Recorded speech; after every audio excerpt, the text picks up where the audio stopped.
Today I'm sharing a quick review of The Spellshop by Beth Durst.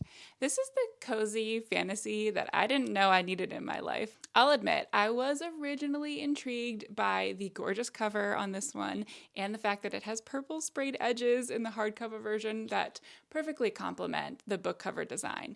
But it was ultimately the story and the characters that completely captivated me. I love that it's literally described as cottagecore from the publisher because it definitely has those cozy, charming vibes, and it actually takes place in a cottage for most of the book. When we meet our main character, Keela, she is very happily working as a librarian in the capital city, but a rebellion threatens this life that she's built for herself and her precious library. After the library is actually set on fire, Keela manages to get away with just a few carts of spellbooks and her talking plant friend, Kaz.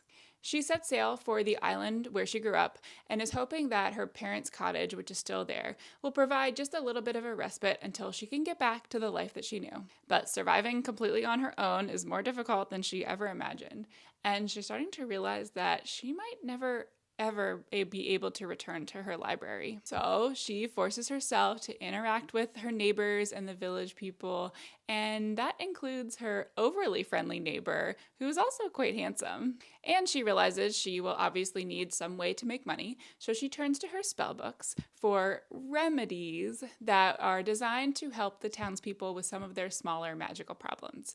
However, the catch is that magic is strictly forbidden for normal people to use under this government. So Keela is taking a huge risk by performing these remedies for the local people.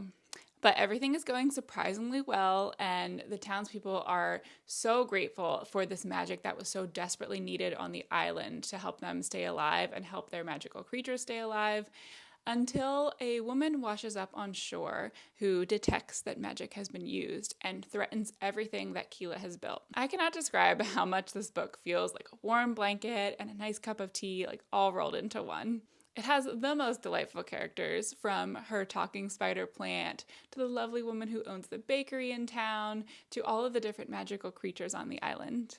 And Keela herself is so easy to root for. She's a true introvert who is slowly realizing how great it is to open herself to the possibility of friendships and even the possibility of new love. You do not need to enjoy fantasy to love this one. I promise it will be a wonderful read for absolutely anyone.